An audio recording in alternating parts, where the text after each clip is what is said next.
Bismillahirrahmanirrahim. Assalamualaikum warahmatullahi wabarakatuh. Innal hamdalillah nahmaduhu ta'ala wa nasta'inuhu wa nastaghfiruh wa na'udzu billahi min syururi anfusina wa min sayyiati a'malina. May yahdihillahu fala mudhillalah wa may yudlil fala hadiyalah. Asyhadu an la ilaha illallah wahdahu la syarikalah wa asyhadu anna Muhammadan abduhu wa rasuluh sallallahu alaihi wa ala alihi wa sahbihi wa sallama tasliman katsira amma ba'd. Ya ayyuhalladzina amanu taqullaha haqqa tuqatih wa la tamutunna illa wa antum muslimun. Ya ayyuhan nasu taqu rabbakumul ladzi khalaqakum min nafsin wahidah wa khalaqa minha zawjaha wa batha minhuma rijalan katsiran wa nisaa'a wattaqullaha alladzi tasaaluna bihi wal arham innallaha kana 'alaikum raqiba. Ya ayyuhalladzina amanu taqullaha wa qulu qawlan sadida yuslih lakum a'malakum wa yaghfir lakum dzunubakum wa may yuti'illaha wa rasulahu faqad faza fawzan 'azima. Qala Rasulullah sallallahu alaihi wasallam, fa inna asdaqal hadithi kitabullah wa khairal hadi hadi Muhammadin sallallahu alaihi wasallam wa syarrul umuri muhdatsatuha fa inna kulla muhdatsatin bid'ah wa kulla bid'atin dhalalah wa kulla dhalalatin finnar. A'adhanallahu wa iyyakum minha. Ikhwani wa akhwati fid din, a'azzani Allah wa iyyakum. Kita lanjutkan pembahasan kita dari Fiqhul Muyassar tentang kitabun nikah, kitab pernikahan. Sebagaimana kita ketahui bahwasanya pernikahan itu adalah ibadah yang mulia, bahkan ibadah yang paling panjang di antara ibadah yang lainnya. Ibadah yang terus menyambung sampai kemudian Allah memisahkan dengan kematian atau dengan perceraian. Oleh karena itu, kita dituntut untuk terus mempelajari bab an-nikah.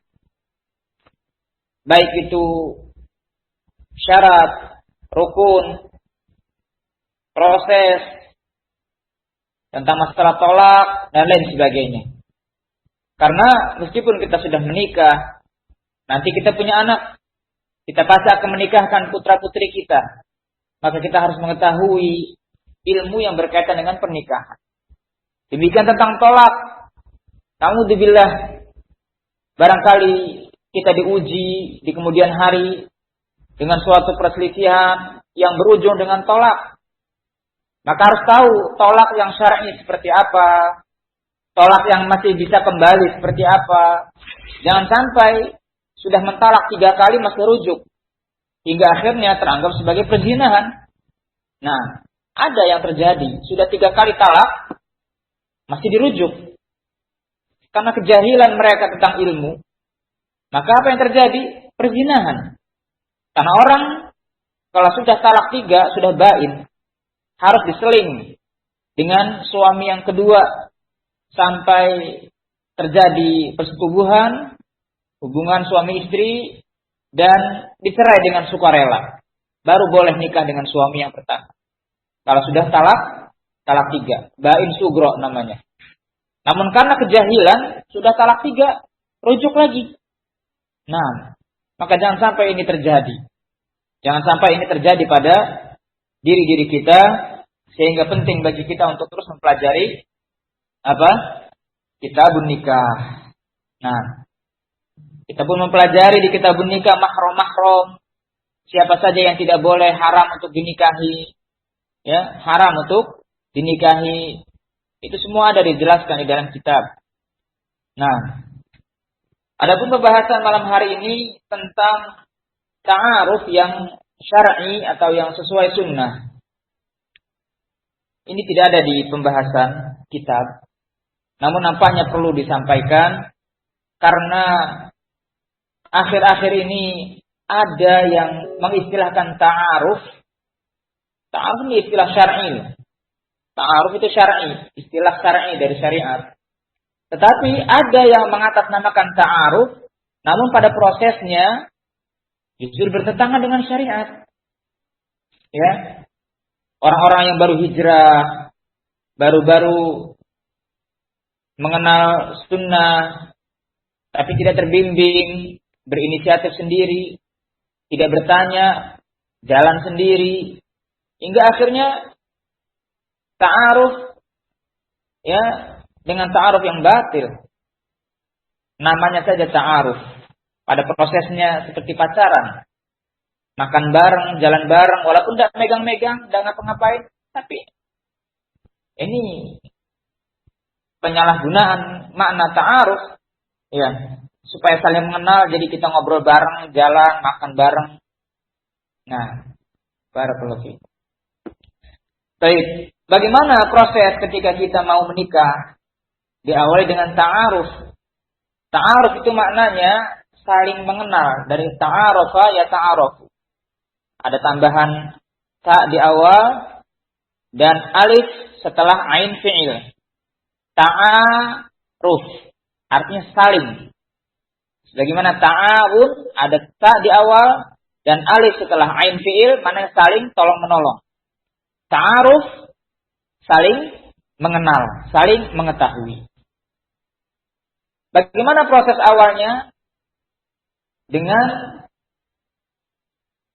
beberapa keadaan, bisa dengan menukar biodata, ya, tukar biodata, atau dengan bertanya langsung kepada walinya, mencari tahu tentang keadaan putrinya, langsung datang ke walinya, menanyakan tentang fulanah. Namun yang sering kita lakukan di tengah-tengah ikhwah adalah yang pertama, karena mungkin lebih aman. Lebih aman kalau misalnya ditolak, perasaan tetap terjaga. Ya. Kemudian dengan tulisan tidak begitu canggung, tidak begitu kaku. Beda kalau langsung datang, ini siapa ini? Datang-datang nanyain putri saya. Mungkin malu. Maka yang lebih sering melalui wasilah dengan biodata, tukar biodata. Ada wasilahnya. Entah itu kakaknya atau temannya diwasilahin. Ada salah seorang ukhti minta dicarikan suami kepada salah seorang ukhti yang lain. Katakan kepada istri dari wasilah yang laki-laki. Demikian yang laki-laki juga sama. Ada bujang, ikhwan, minta dicarikan istri. Nah, kebetulan ada juga istri yang menyampaikan fulanah minta dicarikan suami. Ya, sudah. Tulis biodatanya, saling bertukar biodata. Fulanah menulis datanya, ya, memperkenalkan dirinya, nama lengkap fulanah, fulan juga nama lengkapnya siapa, dari berapa bersaudara, ya. Karena menulis berapa dari bersaudara itu mungkin bisa jadi gambaran. Anak kelima dari 5 bersaudara. Wah, anak kelima biasanya manja ini. Sehingga dia bisa mengantisipasi. Wah, anak pertama ini biasanya punya jiwa kepemimpinan atau berani gitu kan. Nah, itu penting juga menulis anak keberapa dari berapa bersaudara itu bagi yang menilai detail itu penting. Ya. Karena terkadang karakter bisa diketahui dari anak keberapa. Setidaknya juga begitu disebutkan anak ke-10 dari 11 bersaudara. Masya Allah, keturunannya banyak. Mudah-mudahan nanti kalau jadi dengan saya anak keturunannya pun banyak. Kan disunnahkan untuk perbanyak keturunan. Suku apa ditulis. Yang ini mungkin suku Jawa, ini Sunda, ini Batak.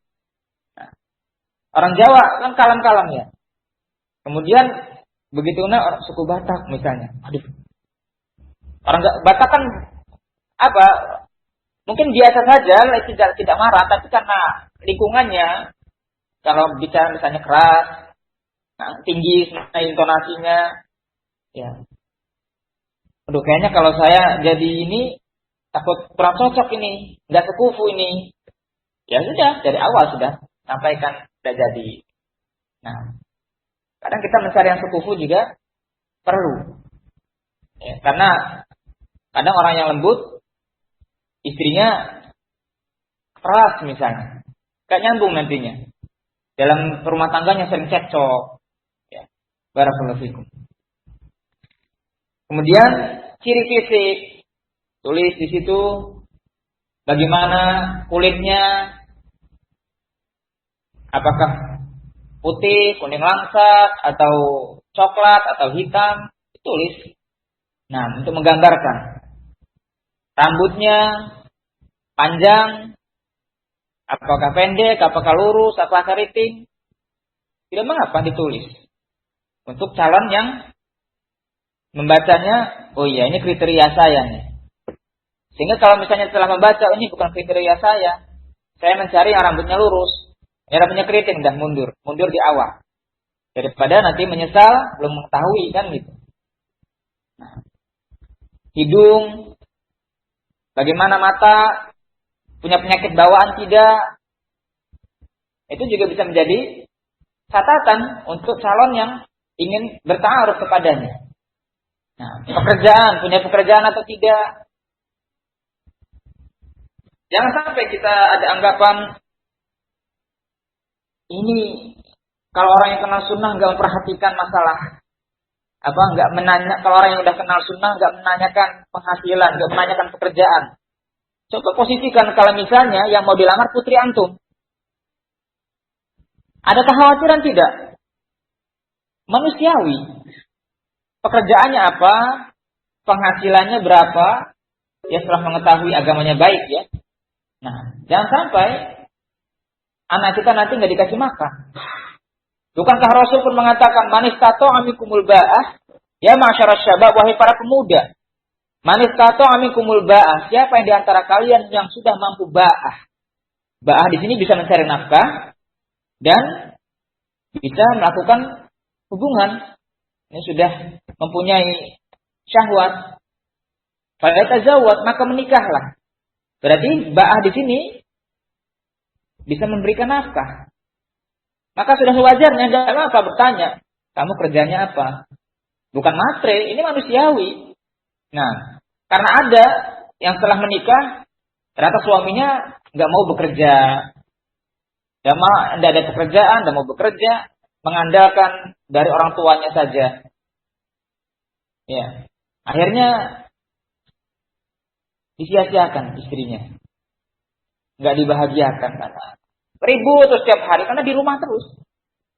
Karena kalau suami itu sering di rumah, suaminya nganggur, pikirannya kaku. Akhirnya masalah kecil jadi besar. Nah, makanya ketika WFH ya, lockdown, banyak rumah tangga yang cerai. Kenapa? Ribut terus. Kalau suaminya kerja, itu kan aman, nggak ada permasalahan. Begitu kumpul bareng, ribut terus. Masalah kecil jadi besar, Nah, ya barakallahu fikum. Ya kan? Tidak mengapa menanyakan pekerjaannya apa, penghasilannya berapa. Ya, barakallahu fikum. Nah, sudah tukar biodatanya. Dilihat, dibaca dengan seksama, dengan teliti, oh iya, ini sesuai kriteria saya. Tanyakan yang ikhwan. Gimana fulana sudah cocok sesuai kriteria antum? Nah, insyaallah lanjut. Gimana? Istri menanyakan kepada fulana, gimana ukhti? Biodata aknya apakah cocok? Afwan, sepertinya belum lanjut. Kenapa? Karena tidak sesuai kriteria. Nah, ya sudah. Berat badan, tinggi badan juga ditulis. Berat badan 100 kilo. Tinggi badan 150. Pikir. Cari timbangan berat badan 150 cm. dengan berat 100 kilogram, Masya Allah, over ini. Sementara saya badannya kecil misalnya, udah mundur. Jadi lebih baik begitu daripada di pertengahan, ya, udah diiyain begitu nazar udah cocok, ya lebih baik sampaikan di awal. Ya penting berat badan, tinggi badan. Nah, ya, barakallahu fikum. Setelah itu sama-sama katakan sama-sama cocok. Nah, sudah, ini fulana sama-sama cocok. Antum nazar untuk mensinkronkan data yang didapat, yang dari data biodata dengan aslinya, ya kan? Nazar. Fulan temui fulanah di rumahnya. Biar fulanah dengan mahramnya dan dengan bapaknya atau kakaknya atau adiknya yang laki-laki. Nazar fulan ke sana. Ingat, nazar itu hanya untuk mensinkronkan data dengan aslinya.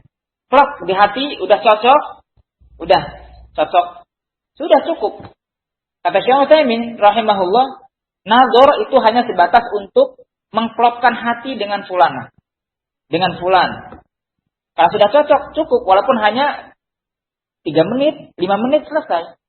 Jangan berlama-lama. Kenapa? Karena bisa saling menikmati. Muncullah syahwat, bangkit syahwat. Nah, udah, gak beres ini. Ya, maka nazar cukup sebatas untuk memastikan, oh iya, fulana cocok dengan biodatanya. Karena terkadang datanya, ya, rambutnya ini, kulitnya ini, begitu lihat aslinya, dia sudah membayangkan, oh kayaknya cantik. Fulana juga kayaknya tampan. Begitu melihat aslinya, aduh, mundur, tidak jadi. Nah, gitu ya. Barakallahu fiik. Setelah melihat nampaknya sudah cocok, ya sudah. Insya Allah, Pak, sudah cukup. Saya sudah yakin. Ya. Mau dijawab langsung, monggo. Mau istikharah dulu, monggo. Istikharah itu penting. Anak katakan, istikharah itu penting. Apa makna istikharah? Kecilin aslinya. Istikharah yastakhiru. Meminta kebaikan. Saya ulangi, apa makna istikharah? Meminta kebaikan. Dalam hal apapun kita harus istikharah. Dianjurkan, disunnahkan untuk istikharah. Apalagi mau menikah, istikharah. Meminta kebaikan kepada Allah. Mau mengambil keputusan, istikharah. Sehingga kalau kita sudah istikharah, itu maknanya kita sudah melibatkan Allah dalam memutuskan perkara tersebut. Apa yang terjadi di kemudian hari, itulah pilihan Allah. Tenang hati kita. Kalau sudah istikharah, apa yang terjadi, itu yang terbaik menurut Allah. Sehingga nanti hati kita tidak kecewa. Karena kita sudah menyandarkan semuanya kepada Allah. Sudah nazar, ternyata tidak cocok. Nah sudah, ini yang terbaik menurut Allah. Kalau ternyata cocok, ini yang terbaik menurut Allah. Ya. Nah, jadi istikharah itu meminta kebaikan. Apa yang terjadi setelah istikharah nanti, itulah yang terbaik menurut Allah. Ada seseorang yang mengadukan, Ustaz, saya sudah istikharah ketika mau menikah. Bahkan beberapa kali saya istikharah. Akhirnya jadi menikah. Tetapi setelah menikah, yang ada problematika rumah tangga, aja ribut, gak harmonis. Hingga berujung dengan perceraian. Kami katakan, itu yang terbaik menurut Allah. Kalau kamu sudah istikharah. Bisa jadi, dari pernikahan pertama yang gagal, engkau mengambil pelajaran. Belajar dan mengambil pelajaran. Hingga kemudian, ada laki-laki lain yang datang kepadamu. Laki-laki yang kedua, ya, kamu sudah mengambil pelajaran dari rumah tangga yang terdahulu. Oh iya, yang menjadikan rumah tangga dulu kami sering ribut, karena saya terlalu posesif, karena saya terlalu mengekang, terlalu sering bertanya, terlalu sering. Begitu dia nikah lagi, dia ngambil pelajaran dari kejadian yang telah lalu. Hingga kemudian dia hidup bahagia dengan pasangannya masing-masing yang pernikahan kedua. Yang bisa jadi itu tidak didapatkan tanpa diuji dengan pernikahan yang gagal pertama tadi. Ya. Kalau saja tidak terjadi kegagalan di awal, kebahagiaan itu mungkin belum didapat. Tapi karena dia sudah mengambil pelajaran, ya, ternyata begini, ini yang menyebabkan rumah tangga nggak harmonis, dia tinggalkan. Dia perbaiki muamalahnya kepada suaminya yang kedua, kepada istrinya yang kedua, pada pernikahan yang kedua, hingga akhirnya hidup bahagia.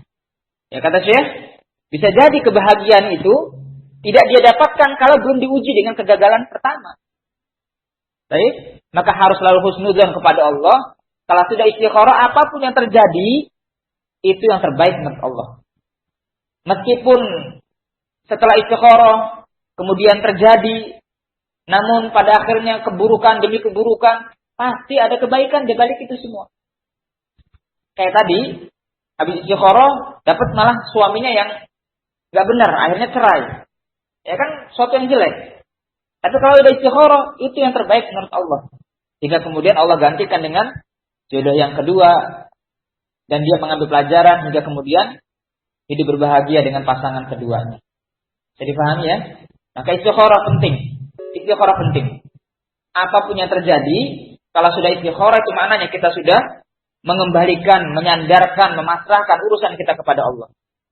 Nah, kembali ke permasalahan. Ya, setelah kita istikharah, baru kita berikan jawaban. Ya, insya Allah saya lanjut.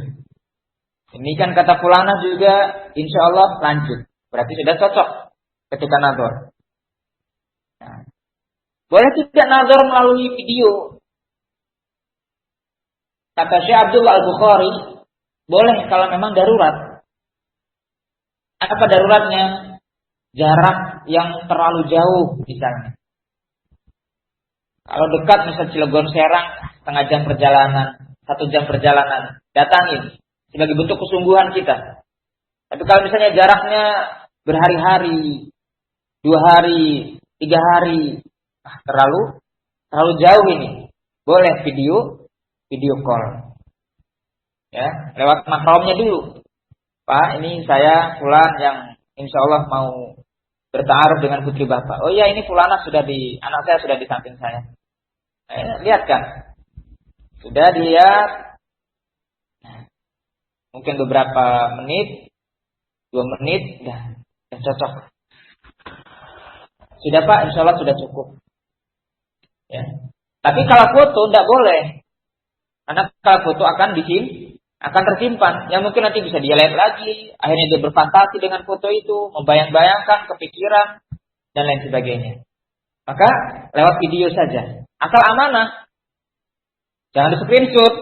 Kalau screenshot ya sama aja intinya seperti kirim foto. Ya, ada perjanjian. Ini sebatas kita menjalankan syariat. Kalau kita ingin pernikahan kita diberkahi oleh Allah, ya dari awal kita sudah komitmen mau menjalani ta'aruf ini dengan syariat. Kita ta'aruf nazar, video call. Jangan di screenshot. Ya, tegaskan, jangan di screenshot. Sebatas untuk memastikan saja cocok tidak fulan atau fulana. Selesai. Setelah nazar, cocok. Udah. Datang lagi, tentukan. Ya, saya mau melamar anak bapak. Pastikan ya. Pastikan saya mau melamar anak bapak. Nah, kalau bisa saat itu juga ditetapkan kapan, direncanakan kapan akan diproses pernikahan ini. Ya, lebih cepat lebih baik. Kalau sudah nazar lebih cepat lebih baik. Kenapa? Pikiran terus, ya, bayang-bayang terus, fulana di pikiran. Ini istri saya, karena udah sama-sama cocok kan?